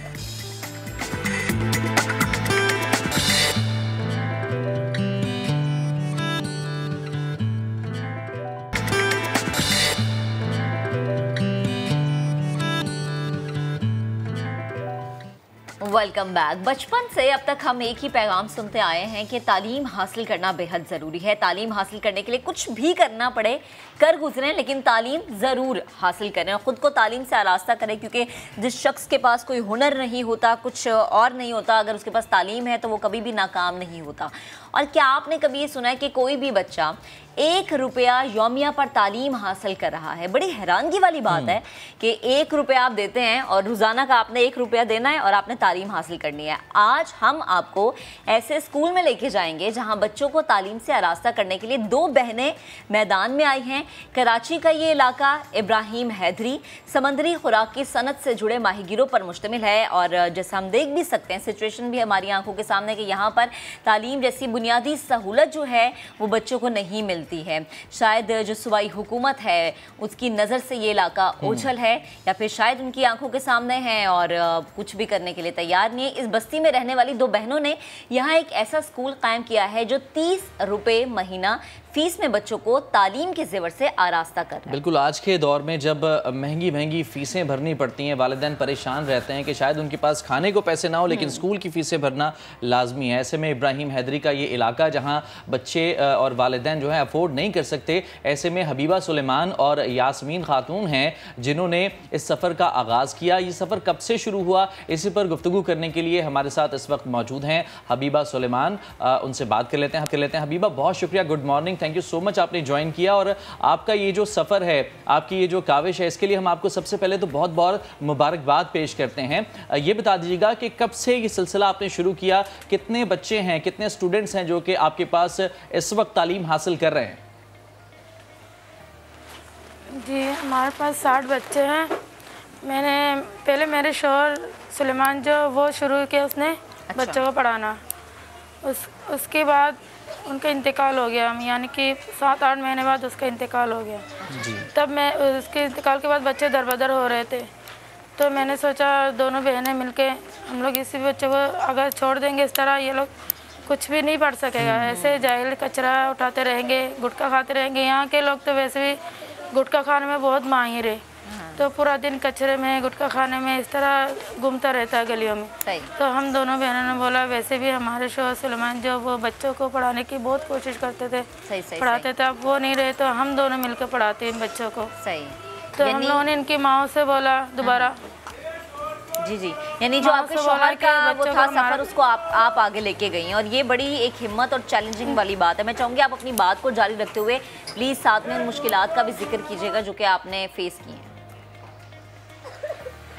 जी, हमारे शौहर के इंतकाल, फिर मैंने बच्चों की माओ को वो बुला के बोला कि हमारे पास बच्चे दे दे पढ़ाने के लिए, जो पहले हमारे शौहर के पास पढ़ते थे वो। तो उन्होंने कहा हमारे पास फ़ीस नहीं है, हम नहीं पढ़ा सकते। हमने कहा बस आप ऐसा करें कि जैसे कि दिन में 1 रुपया जमा करते ना, इस तरह करके महीने के 30 रुपये दे दीजिए, फिर भी बच्चों को हमारे पास दीजिए पढ़ाने के लिए, ताकि बच्चे कुछ पढ़े, बच्चों का काम आए, बच्चे सही रहे। तो उनके माँ ने बोला चलो ठीक है, माँ ने भी साथ दिया, बच्चों को दिया हमारे पास, फिर बच्चों को हम लोगों दोनों बहनों ने पढ़ाना शुरू कर दिया।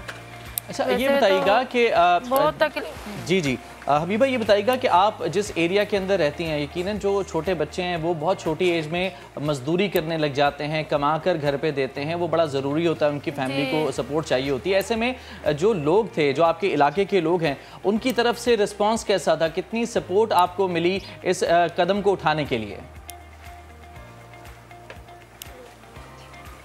यहाँ के लोग तो वैसे देना नहीं चाहते थे, कहते हमारे पास खाने को नहीं। यहाँ के लोगों को तो 3 टाइम का खाना तो बिल्कुल नहीं मिलता, कभी 2 टाइम का, कभी 1 टाइम का, इस तरह खाते रहते हैं। ये यहाँ के लोग कहते हमारे पास खाने को पैसे नहीं है तो हम कहाँ से पढ़ाएंगे, किताबें कॉपी ये कहाँ से खर्चा लेकर आएंगे।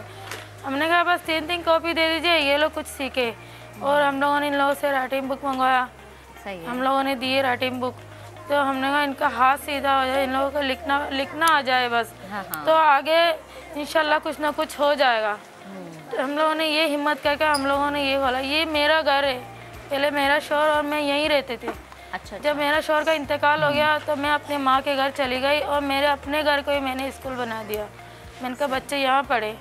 लोगों ने तो कहा ये किराए पे दे दे मकान, लेकिन मैंने कहा नहीं, मुझे किराया नहीं चाहिए, मेरा शौहर का जो सपना है मुझे वो पूरा करना है, मैं वो पूरा करूँगी। तो मैंने ये बच्चों को यहाँ पढ़ाना शुरू कर दिया। मेरे शौहर जो पढ़ाते थे पहले स्कूल में पढ़ाते थे, मेरे शौहर के इंतकाल के बाद वो स्कूल लोगों ने कहा ये बंद करा दो, अब कौन चलाएगा, इस तरह बोल के बंद करा दिया, बच्चे दरबदर हो गए। फिर मैंने अपने घर को ही स्कूल बना दिया। सही। अच्छा, यहाँ के बच्चे जो छोटे-छोटे बच्चे, हबीबा आप बता भी रही है ना कि तकरीबन लगभग 60 बच्चे आपके पास, और रोज़ाना का अगर हम ये कहें कि 1 रुपया वो यौमिया देते हैं अपनी तालीम के सफ़र को जारी रखने के लिए, तो महीने के 30 हो गए। मुझे ये बताएं कि आप अपना गुजर बसर कैसे करती हैं, क्योंकि आप जैसे कह रही हैं कि इन बच्चों के वालिदैन तो ये भी कहते हैं कि हमारे पास तो कॉपी पेंसिल के पैसे नहीं है, हम बच्चों को राइटिंग बुक्स कैसे लेके दें। यकीनन कुछ बच्चों का ख़र्चा आप खुद भी बर्दाश्त करती होंगी, तो ये आपका गुजर बसर और आपका सफ़र कैसे चलता है? जी, वो मेरा भाई है अम्मी के घर में, वो हम लोगों को सपोर्ट करते हैं। मेरे खुद के 5 बच्चे हैं, तो मेरा भाई, मैंने जॉब करने के लिए कहा था, मेरे माँ बाप ने बोला नहीं जॉब नहीं करो। मैंने कहा मैं जॉब नहीं करूँगी, लेकिन स्कूल तो शुरू करने दे मुझे, ताकि मेरा शौहर का जो सपना वो पूरा हो सके। तो कहीं जाऊँगी नहीं। तो मेरे माँ बाप ने कहा चलो ठीक है, ये तुम्हारा जो घर है उसको तुम स्कूल बना लो, सपोर्ट करने वाले हम लोग हैं। तो मेरे भाई जो है ना वो फैसल, वो हमें बहुत साथ देते हैं। वो यानी कि वो हमारा खर्चा भी उठाते हैं, खाना आना हम लोग सब घर अम्मी के घर से ही खाते हैं, सारे खर्चे यानी कि खर्चात वही उठाते हैं। और स्कूल के लिए जो मसला होता है वो उसमें भी साथ देते हैं। सही सही, यानी भाई आपका बाजू बन के खड़ा हुआ है। अच्छा हबीबा, मुझे एक और चीज़ बताएंगे, बच्चे यकीनन ये जो आपने शमा एक रोशन की है ना, इससे ना जाने कितने बच्चों की ज़िंदगियाँ रोशन हो जाएंगी। 60 बच्चे आपके पास हैं और यकीनन ये सफ़र तो आगे इंशाल्लाह इसी तरह से जारी रहेगा।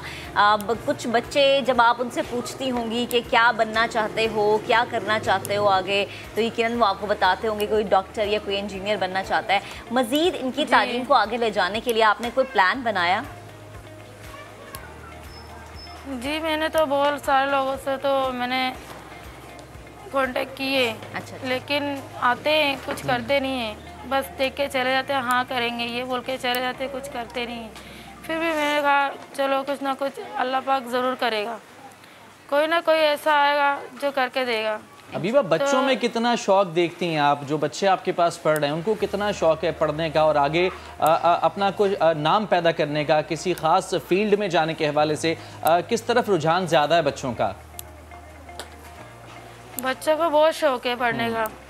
बच्चे तो कहते हैं मिस मैं टीचर बनूंगी, कोई कहता है मैं डॉक्टर बनूंगी। और तो मैंने हमारी ये स्कूल आप लोग शायद देख रहे होंगे कि छत नहीं है, बिजली का मसला, पानी नहीं है, बच्चों के लिए कुछ भी सहूलत नहीं है, पैसे नहीं है।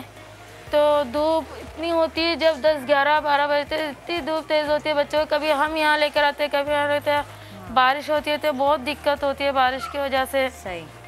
किताबें नहीं है बच्चों के पास पढ़ने के लिए, यूनिफॉर्म नहीं है, शूज़ नहीं है, बच्चों के पास कुछ भी सहूलत नहीं है। फिर भी बच्चे शौक़ से आते हैं, पढ़ते हैं।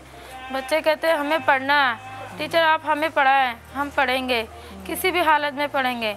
हमें ऐसे कि इतनी बारिश हुई थी तब भी हम लोगों ने हल्के हल्के बारिश में तो पढ़ा, लेकिन तेज़ बारिश में नहीं पढ़ा सकता कि बारिश बहुत ज़्यादा हो जाती है, हर चीज़ गीला हो जाती है।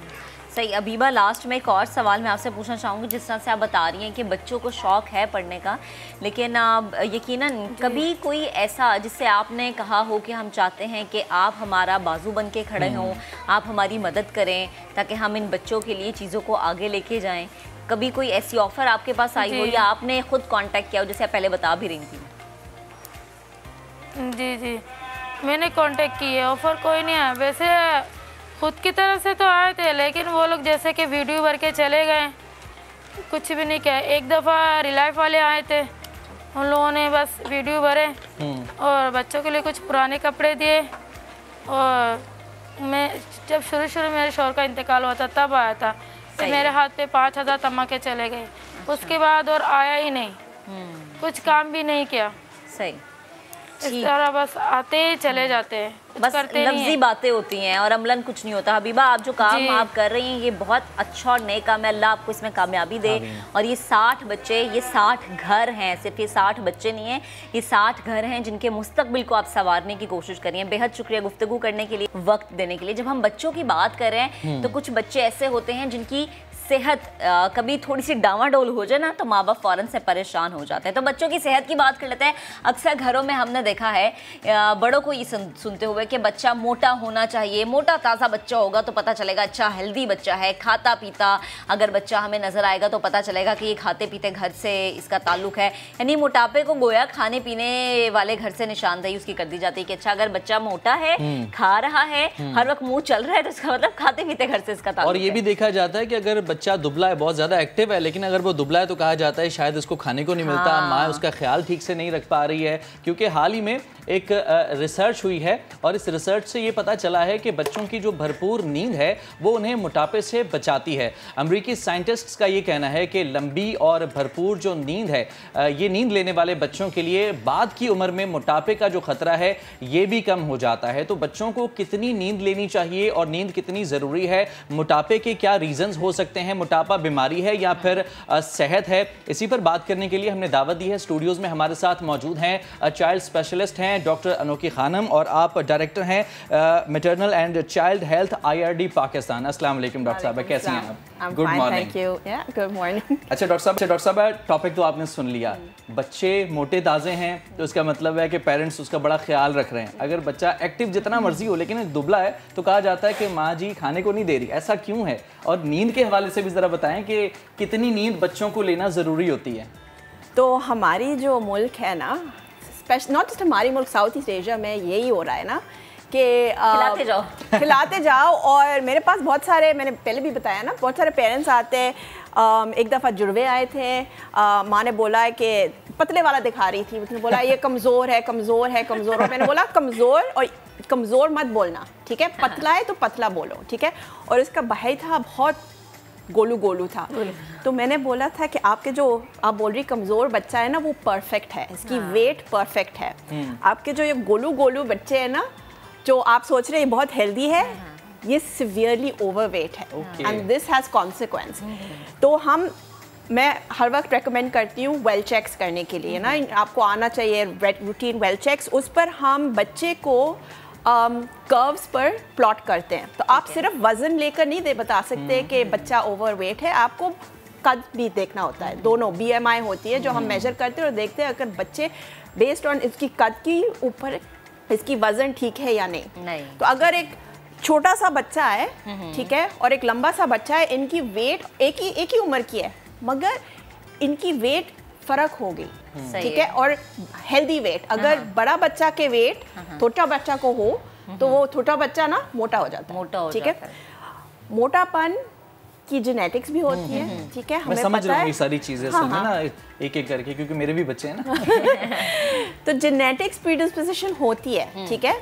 तो हमने जीन्स डिस्कवर किए हैं कि उस पर कि अगर आपके पास ये जीन्स है तो आप वज़न ज़्यादा हो सकती है, ठीक है। मगर इसका मतलब नहीं है हम बैठकर बोले मेरे तो ख़ानदान में मोटापन है इसलिए हम मोटे हैं, दैट्स रॉन्ग, ठीक है। जीन्स का मतलब है मोटापा जेनेटिकली नहीं होता है। नहीं, मोटापा जेनेटिकली हो सकता है, होता है, मगर अगर आप अपने बच्चे की सोने की वक्त सही से करते हैं, खाने के वक्त सही से करते हैं और हेल्दी मील्स देते हैं ना, तो आपका बच्चा मोटा नहीं होगा। क्योंकि अक्सर ऐसा होता है ना, अक्सर क्या माओ को हमने देखा ये जंक फूड पे ज्यादा फोकस होता है। अच्छा बच्चा कुछ नहीं खा रहा, फलानी चीज खिला दो क्योंकि इसको ये पसंद है, बर्गर दे दो, बाहर के फ्राइज दे दो या कुछ ऐसी चीजें दे दो। लेकिन जो आप बात करें ना नींद की, ये सबसे ज्यादा जरूरी है क्योंकि इसमें होता ये है कि बच्चों की नींद बड़ी ऐसी होती है कि 2 घंटे सो गए, 1 घंटा सो गया, अच्छा ठीक है, फिर रात को, अब जैसे माँ बाप रात को जाग रहे हैं तो बच्चा माँ बाप को देखते हुए वो भी रात को जागेगा और पूरा दिन सोता रहेगा। तो आपने कभी सुना है सर्केडियन रिदम, आपके बायोलॉजिकल क्लॉक? नहीं, सारे हम सब में एक बायोलॉजिकल क्लॉक होती है, ठीक है, सर्केडियन रिदम, जो सूरज पर चलती है, ठीक है। तो आपको अपने बच्चे को जब रात के वक्त हो रहा है उसी वक्त बच्चा सोना चाहिए, ठीक है। रात के वक्त में बच्चा सोना चाहिए क्योंकि रात के वक्त में उनकी ब्रेन एक्टिविटी हो रही है, इनकी मेटाबॉलिज्म रीसेट हो रही है, इम्यून सिस्टम रीसेट हो रही है, ये सारी चीज़ हो रही है रात के वक्त, ठीक है। अगर दिन के अंदर आपने बोला अच्छा ठीक बच्चे ने थोड़ी सी सोया है रात को, मैं दिन पर ज़्यादा नैप्स दूंगी, दैट डजंट वर्क, ठीक है। आप और ज़्यादातर डॉक्टर साहब ऐसा ही हो रहा है क्योंकि पेरेंट्स खुद रात को 3-3, 4-4 बजे तक जाग रहे हैं, बच्चा उनके साथ जाग रहा है, लेकिन पेरेंट्स सेटिस्फाई इसलिए हैं क्योंकि बच्चा दिन में 6-7 घंटे सो गया था। जी मगर पाकिस्तान में हम क्या बताना चाहिए, we should focus on weight, yes, but focus on intelligence. Remember अगर आपके बच्चे सही से नहीं सो रहे हैं, हाँ। इनकी ब्रेन डेवलपमेंट नहीं हो रही अच्छी तरीके, it affects their ability to work and function in their school grades. ठीक है, हम सब ऑब्सेसिव है ना स्कूल ग्रेड्स पर। अच्छा डॉक्टर साहब, एक आम बच्चे की मतलब लाइक 4, 5, 6 साल का बच्चा है, उसकी नींद कितनी होनी चाहिए, कितने घंटों पे मुहित होनी चाहिए? क्योंकि हम वैसे कहते हैं 8 घंटे ज़रूर सोएं आप, लेकिन बच्चे की नींद तो थोड़ा सा एक टाइम डिफरेंट होगा। टाइम डिफरेंट होती है और एज पर होती है। ठीक है, 4 महीने से 1 साल तक बच्चे 12 से 12 to 16, 12 से 16, ठीक है, सॉरी मेरी उर्दू नंबर्स इतनी अच्छी नहीं, हम बैठे हैं 12 to 16 होती है। ठीक है, तो as long as बच्चा ने 12 घंटे से ज़्यादा सोया ठीक है, 16-16 तक सोया ठीक है, इट्स फाइन। ठीक है, 1 से 2 साल तक 11 से 14 घंटे सोना चाहिए। अच्छा ठीक है, 2 से 5 साल तक 10 से 13 घंटा सोना चाहिए। ठीक है, 6 से 10 साल तक 9 से 12 घंटा सोना चाहिए। ठीक है, और 12 साल के 10 के बाद 6 से 12 साल तक, और फिर 12 साल के बाद 8 से 10 घंटे। 10 घंटे ठीक है, वो है बच्चे। तो it is broken down according to age. ठीक है, जो हम जिस वक्त हम जितना हम सो रहे हैं ना, एक साल के बच्चा इतना कम नहीं सो सकता। जाहिर है उसकी नींद ज़्यादा है। और टाइम भी इम्पोर्टेंट है। ये नहीं हो सकता कि मैं बोलूँ मैं बच्चा 12 बजे सुला रही हूँ और 12 बजे 24 घंटे में 12 घंटे किसी भी वक्त नहीं होने चाहिए, वो रात के ही होने चाहिए। रात की होनी चाहिए। और इसलिए मैं पेरेंट्स को बोलते हैं जब बच्चा पैदा होते हैं ना, तो फ़ौरन आपको एक day like cycle rhythm establish करनी चाहिए, क्योंकि 2 महीने तक बच्चे को, 2 महीने के बाद बच्चे को, बेबी को वो रिकग्नाइज करता है ये दिन है और ये रात है। तो आपको मैं बोलती हूँ कि 6:30 बजे wind down time, same routine every day. अगर आपको बात करनी है, changing diapers, everything, same thing every day. Yeah, you should be paying attention every day like a broken record. ठीक है? मैं ये सोचूं कि कुछ बच्चे इतने ढीठ होते हैं कि पैदा होने के बाद सोते ही नहीं है, पूरा दिन जागते, पूरी रात माँ को तंग करते हैं। नहीं, क्योंकि माँ बाप ने सिर्फ माँ नहीं, बाप भी होती है ना, बाप भी होता है ना, उनको भी काम करना है। बराबर का हिस्सेदार है वो भी ना इसमें। हाँ, तो उनको वेरी स्ट्रिक्ट रूटीन रखना चाहिए। उन बच्चे, मैंने अपनी प्रैक्टिस में भी देखा है, उन बच्चे जो माँ बाप बहुत स्ट्रिक्ट रूटीन रखते हैं, वो बच्चे हाँ नीड है बोलते हैं, मुझे नहीं सोना, ब्ला ब्ला ब्ला, मगर पेरेंट्स आर वेरी स्ट्रिक्ट, वो बच्चे ठीक होते हैं, वो सही साइकिल इस्टेब्लिश करती है ऑटोमेटिक। तो अगर आप, जब बच्चा पैदा होता है, आप 6:30 बजे वाइंड डाउन टाइम, वही रूटीन आपके लिए बहुत बोरिंग होगी, वही रूटीन हर दिन करें।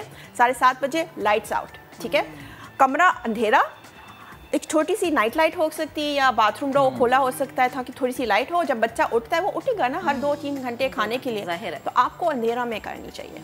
ठीक है, थोड़ी सी लाइट हो, चेंजिंग, नींद ना खराब हो ना, वो फिर आप उसको खिलाएं, फीड करें, उसको वापस सो जाए वो। हाँ, ताकि उसको जब वो 2 महीने से ज़्यादा उम्र होगा तो उसको वो रिकग्नाइज करेगा, अच्छा ये रात का वक्त है और ये दिन का वक्त है, और ऑटोमेटिकली ये बच्चे फिर रात पर स्ट्रेच होते हैं।